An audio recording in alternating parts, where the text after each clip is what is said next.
Wa ule ingo ile sa tula eduna I o Teveli. O Teveli sa ko to mato. O te nofo ya Australia. Ito valu mato.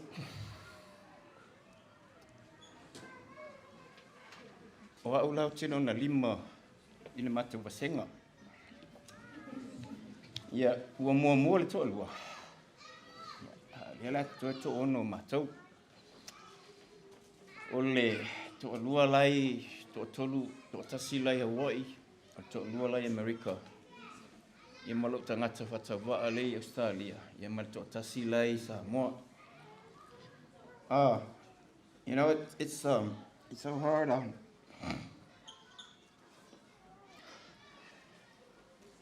when you have the only person that you can turn to, you know, and that was her. Anything that happens in my life, Lupe would always be the first one to know. And I'll tell you, you know, we grew up together. You know, me and Lupe, we grew up in Hawaii with this guy over here. I'll try to keep it short. You know, we grew up in Hawaii, me and her. We went together. We were like twins. I came to Australia while she was in New Zealand, while she was back in Samoa, and she rang me. Hey, Veli, you know what? I need some help. I said, what? I knew it. I said, I need some money to pay for the fare to come over.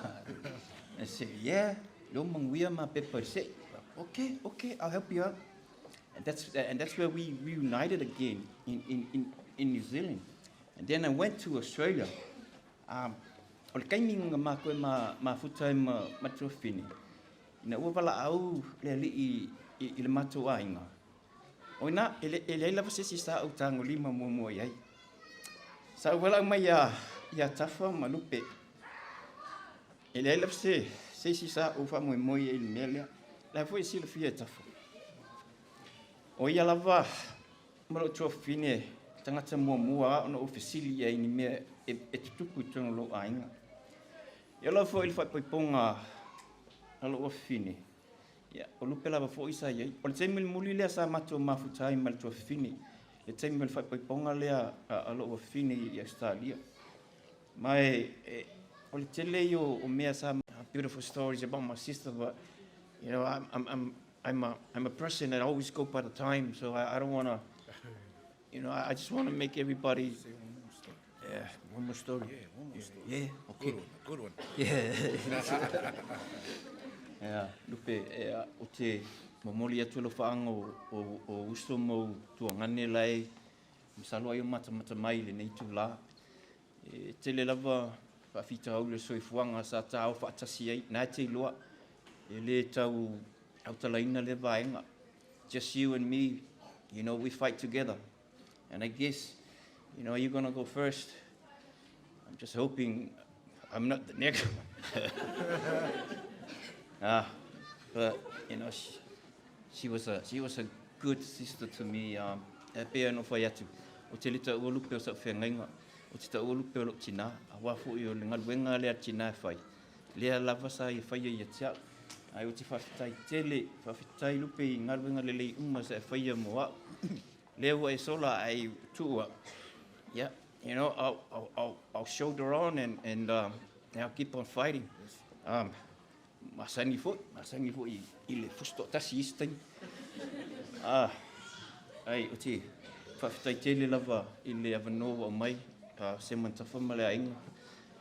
Sa talilo e manatu o se toi wheloa inga lea la te mātou wheloa e Meltene lea.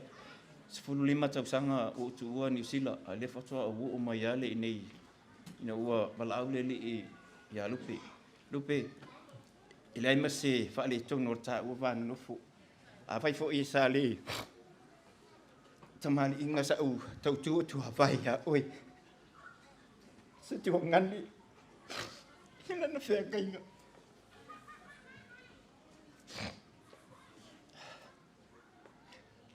Whaafoi mai lava te nofo maa.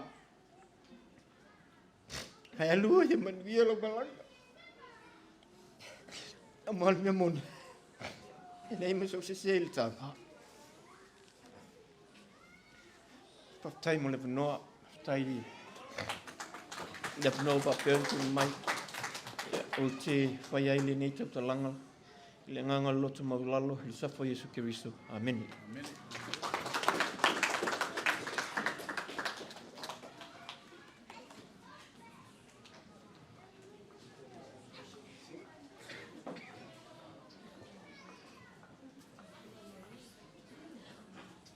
Le soli kuhinga le mamaru o le akua. Na sunga le kai